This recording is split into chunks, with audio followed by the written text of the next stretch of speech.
Ladies and gentlemen, good day and welcome to the conference call of MPS Ltd on the recent acquisition of Research Square AJE LLC, along with its subsidiary, American Journal Online, Beijing Information Consulting Ltd. As a reminder, all participant lines will be in the listen-only mode, and there will be an opportunity for you to ask questions after the presentation concludes. Should you need assistance during the conference call, please signal an operator by pressing star then 0 on your touchtone phone. Please note that this conference is being recorded. I now hand the conference over to Mr. Rahul Arora, Chairman and CEO. Thank you, and over to you, sir.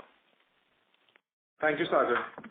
Good afternoon from our corporate office in Noida. A very warm welcome to our announcement call on the recent acquisition of AJE. On the call, I have with me Sunit Malhotra, who is our CFO, and Pratna Agarwal, who is our Deputy CFO, and they join me from our corporate office here in Noida.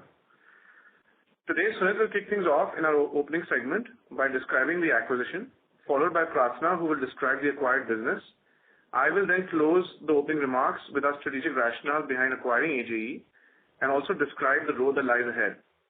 We will then open the call for questions to which the three of us will respond. Over to you, Sunit. Thanks, Rahul.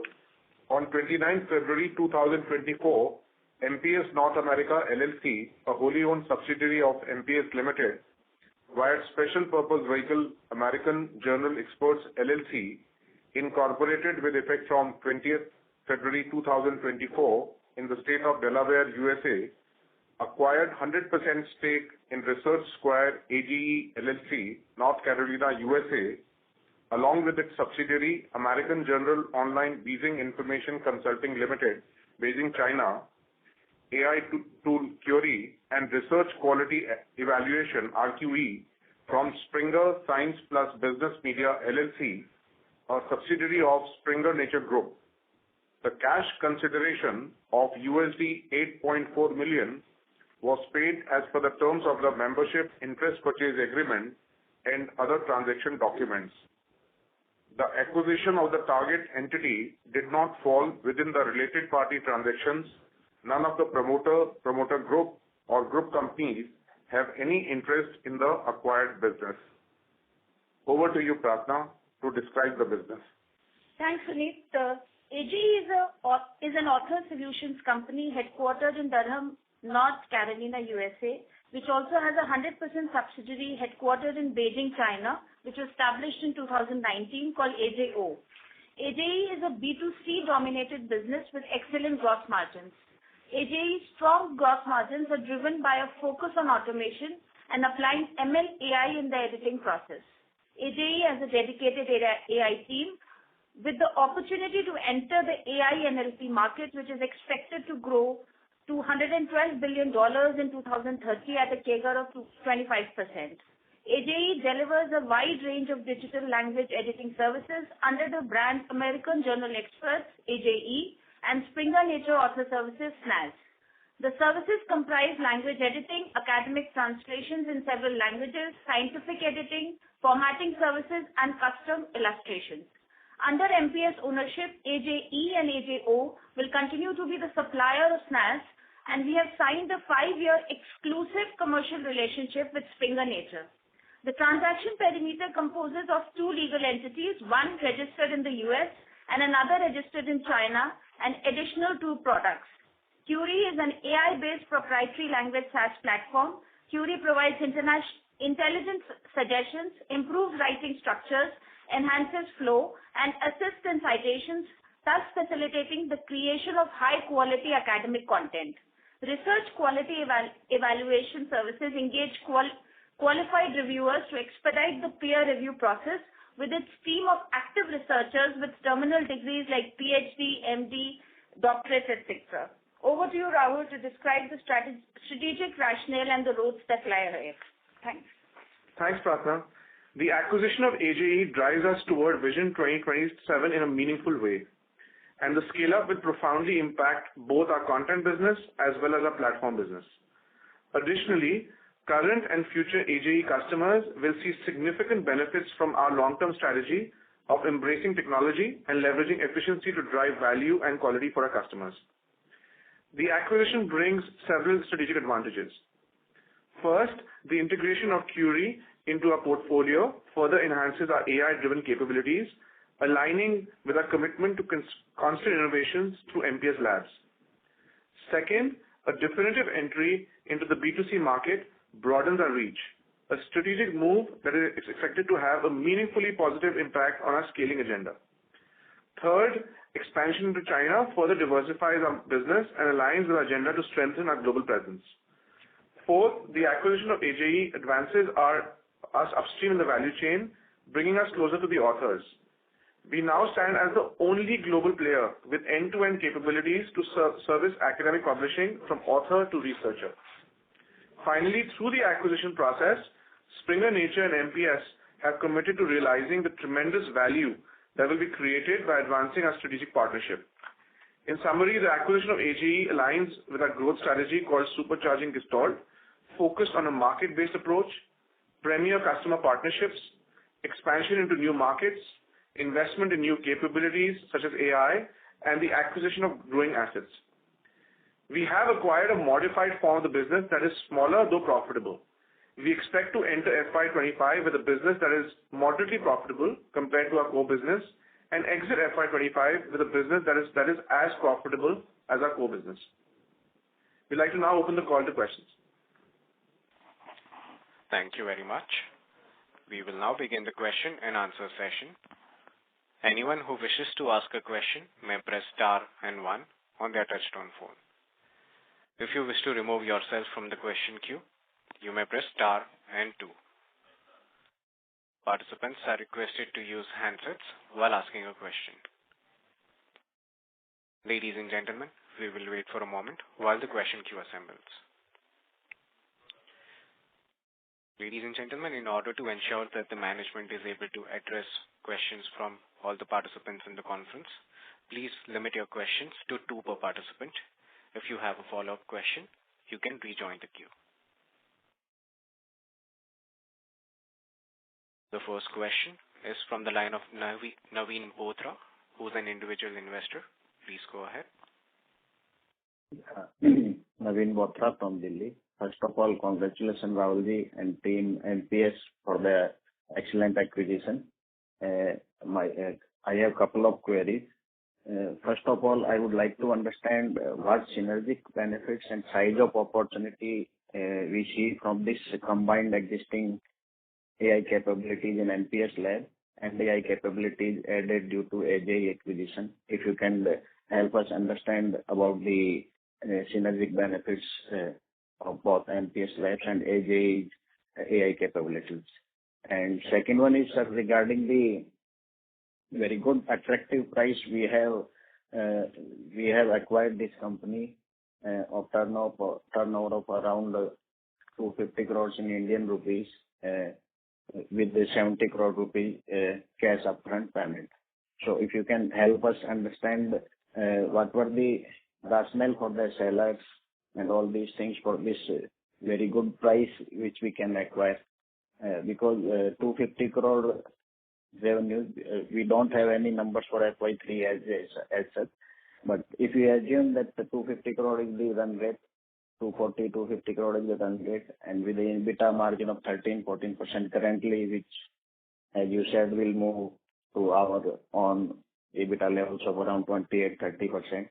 So if you can help us understand the rationale behind this attractive acquisition, which as shareholders is quite good to us, but will help us in understanding the whole acquisition theme, sir.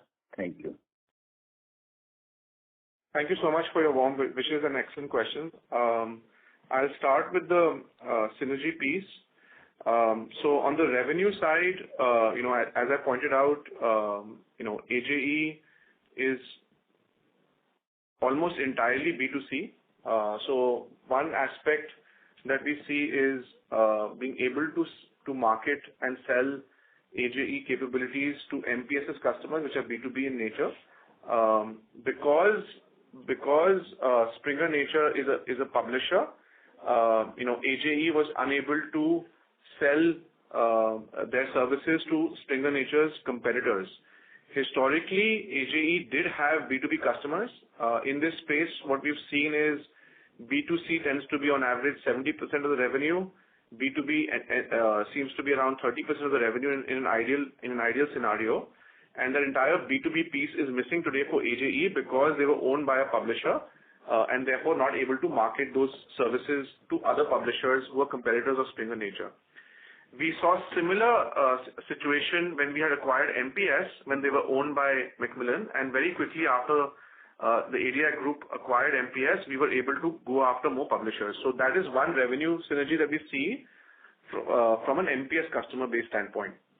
From an AJE customer standpoint, as you know, we have several products and technology that we market to our B2B customers that we currently are not selling to B2C customers. So it also gives us an opportunity to market our technology solutions, specifically our Highwire suite of platforms, to the author side of the B2C side. So there's going to be immediate revenue synergy. Of course, there's also going to be cost synergy that will be realized, which will primarily drive up margins through the course of the year. And as those events unfold, we will continue to update you. But we have a very high visibility on what those synergies could potentially look like in the next 6 to 12 months. Now, coming to your next question on why did Springer Nature sell a business that's 250 crores in revenue for $8.4 million. So, I'd like to give some context and background. So Springer Nature had acquired AJE for a very strategic reason, which was to improve author experience. As we know, for the scholarly publishers, their customers are subscribers who pay to access content which is behind a paywall. Authors are the people that are actually creating the content behind the paywall. So there was a very strategic importance on having strong relationships with the author to improve the user experience for the customer. And that is why they had invested in acquiring a business like this. Over the years, as you know, I think over the course of more than 5 years of ownership, they realized that AJE is a non-core asset, and their partnership with vendor partners like MPS has been improving, and that they could arrive at the same level of author experience by outsourcing it to a vendor partner rather than owning the author experience. So they got more comfortable about arriving at the same elevated author experience through partners like MPS. Once they made this determination, they decided to divest AJE, which they identified as a non-core asset. Very similar to what they did back in 2012 when we bought MPS from Macmillan, which is largely now part of Springer Nature. At that point, they approached us after several weeks, months of negotiation. We were very transparent because we've been working with them for 50 years, and basically told them that we would be comfortable acquiring the business where our payback period would be less than 3 years, and that because this is a new space, it's B2C, it's not exactly what we currently do, and therefore we would like to keep the the outlay to a modest level, to which they agreed, and we moved on from there. So I think for them, what's more important is that the author experience, so their NPS scores with authors continue to remain high. It's important for them that the employees that work for AJE continue to have a good home. With MPS, they have transacted before. We've taken MPS to a new level from where we acquired it from them back in 2012. So that gives them a lot of confidence that not only will the service delivery and the author experience be as high as it is required, but also the managers and the employees in the company will have a clear growth path under MPS. For an organization that's a multi-billion-dollar organization, a company of this size really is not as significant for them. For them, the strategic elements, when they calculate the benefits of the strategic elements, it's more important that those play out effectively. So quite similar to MPS. If you go back, we had acquired MPS in 2012. The revenues were 125, 130 crores, and we had paid about 50 crores for it. Similarly, the same event has taken place here, where we have acquired a non-core asset that has tremendous value Springer Nature from a strategic element, and they want to make sure that the author experience does not get compromised, and therefore for them it was more important to sell to the right partner than to someone who's going to pay the highest price. Okay, excellent, sir. So when we see the numbers from the... Mr. Naveen, may we request you return to the question queue for just a small follow-up. Sir, there are several other participants who are waiting for return. Okay, sir. I will come back in the queue. Thank you. Thank you. The next question is from the line of Mahesh, who's an individual investor. Please go ahead. Hi, Rahul. Rahul, this question was asked by a previous participant. So how would you describe the current AI NLP capabilities of AJE? And now that you have access to AJE AI team, how does it impact the MPS lab setup? How will you consolidate the two teams? Thank you for your question. So I'll take the second one first. So, given the size of the company, AJE is like 250 employees. The AI team, of course, is around a dozen people. The MPS team obviously is much larger. So these two teams will be combined going forward. So it's not much of a overlap item. It's basically those team members will simply be added to the existing team. In terms of the product itself, basically, AJE uses AI in two ways. One is for internal efficiency and content efficacy, and the second is they license their product Curie as a SaaS platform. In both those instances, when we've compared and benchmarked it to competition, there is very little competition in this with respect to this type of AI for the scholarly publishing market, the scientific publishing market. There's lots of tools and technologies that sit in general for content, but nothing in the market for this specific type of scientific content. So there's definitely a first mover advantage that this product has. And going forward, we will continue to invest and sustain the first mover advantage. Additionally, we see applications of this technology within our own workflows, so our internal development. So we will also be implementing this suite of AI solutions within our workflow environment. So it should also improve efficiency and margins in the MPS content business over a period of time. Okay. Thanks. You mentioned the opportunity size of $112 billion for the AI NLP market.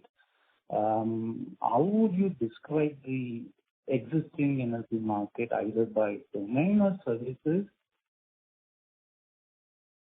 Yeah, I think so that particular market, that comment that Pratna shared was coming from a research report.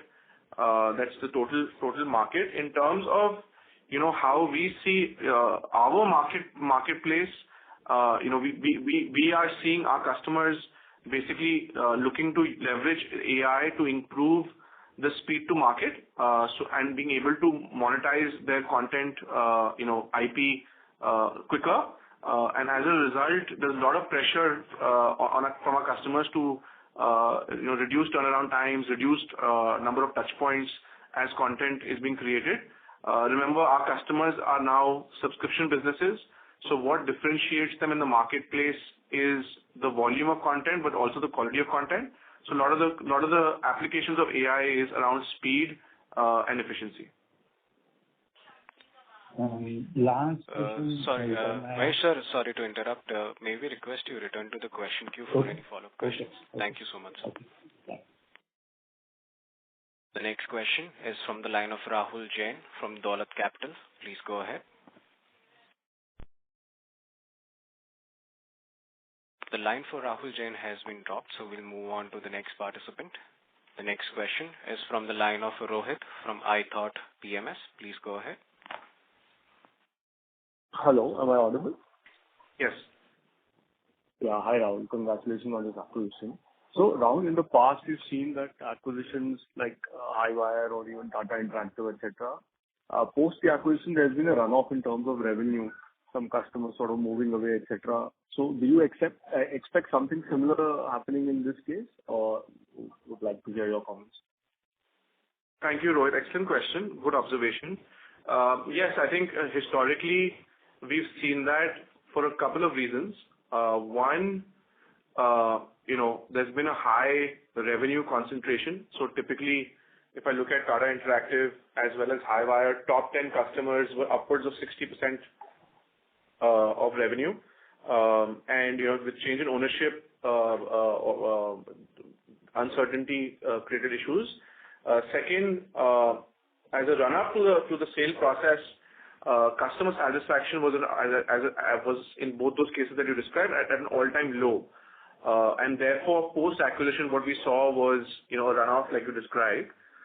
In this particular situation, I think the two things are quite different. So firstly, given that this is B2C revenue, there's very little customer concentration. In fact, it's a very highly diversified customer base. Second, from a customer satisfaction level, I haven't seen NPS scores like this in our industry. So they are constantly sustaining NPS scores upwards of 60, and so there seems to be very little customer dissatisfaction. So given there's low customer concentration, given that the incoming customer base is highly satisfied, as long as we continue the momentum, which is our plan, we do not expect the same runoff in this particular situation. Having said that, we do expect revenue in the first year, to be in the 200 and 250 crores range, because there were certain parts of the business that were unprofitable that we have not taken over.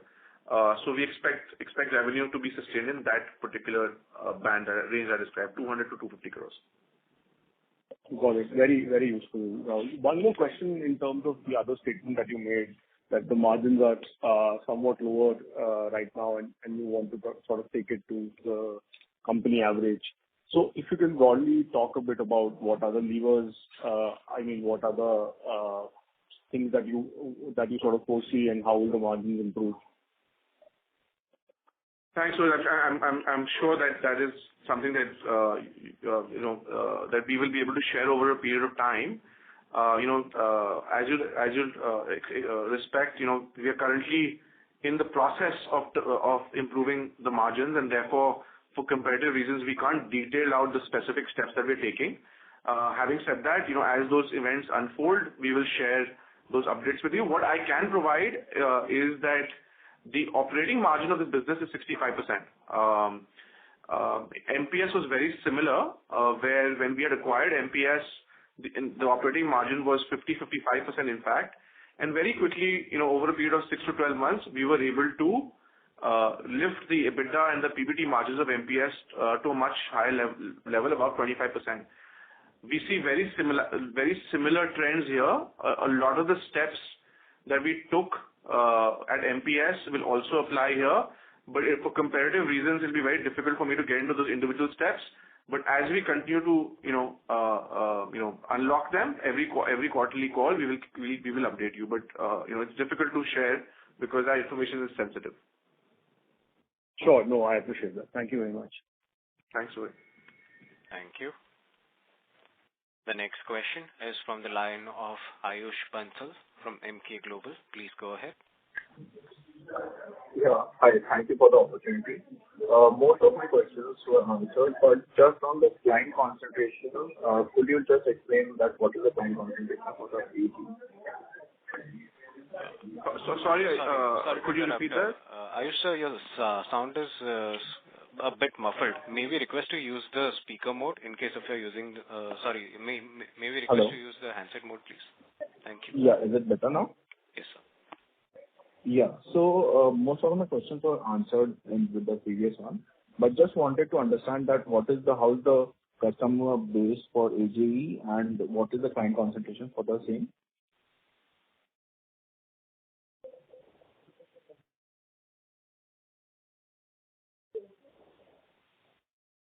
Hello? Yeah, like I was explaining, the customer base is primarily B2C. And the average order values are fairly small. So just to give you some examples, the average order value for a customer that licenses Curie is $132. The average order value for someone who picks up a standard package of editing from AJE is $275, and similarly for premium it's $475. So it's really low. So it's a B2C customer base. So there is no customer concentration like we see in the MPS part of the business. It's a typical B2C business with millions of manuscripts getting edited and thousands of authors being supported. Okay, got it. Thank you so much.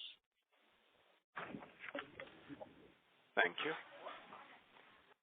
The next question is from the line of Rahul Jain from Dolat Capital. Please go ahead.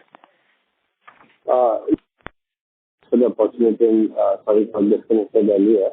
Rahul, first of all, congratulations on this large transaction.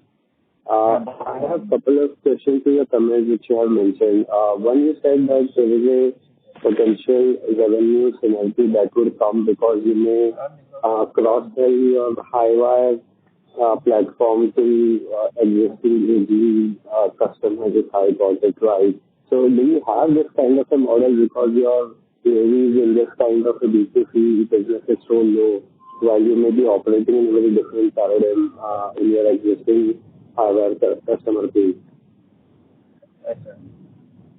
Thanks, Rahul, for the question. Yes, I think and that's why I said I didn't say cross-sell throughout what MPS does. I specifically pointed to the platform suite. The platform suite already today is configured for authors. The difference is that we are selling the suite to publishers who then open up the platform to authors. So now we would go direct and open up the same technology. So for example, DigiEdit, which is our content authoring and editing platform, we could potentially open that up to the author community directly. So the Highwire suite of products, a decent portion of it is B2B2C, and therefore we feel we should be able to take it direct to B2C for the AJE customer base. Of course, those things will have to be configured and will happen over a period of time. I would say that from a revenue synergy standpoint, in terms of sequence, what is more likely is that AJE services will be sold to MPS customers first, and then MPS's platform solutions would be sold to AJE's customers in terms of likelihood and speed. Got it. Just one more question to your margin comment.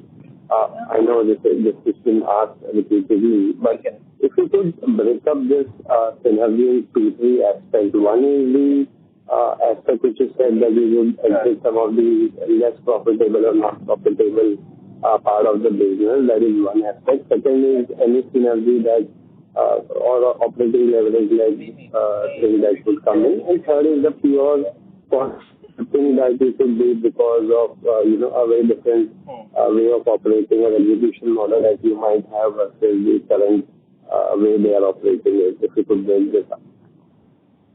Yeah, Rahul, again, for competitive and sensitive reasons, it's very difficult to, describe what all levers we have. I can confirm that all that you mentioned is definitely part of, our strategy and some more. But again, very similar to what we've done with MPS and possibly what we've done with Highwire.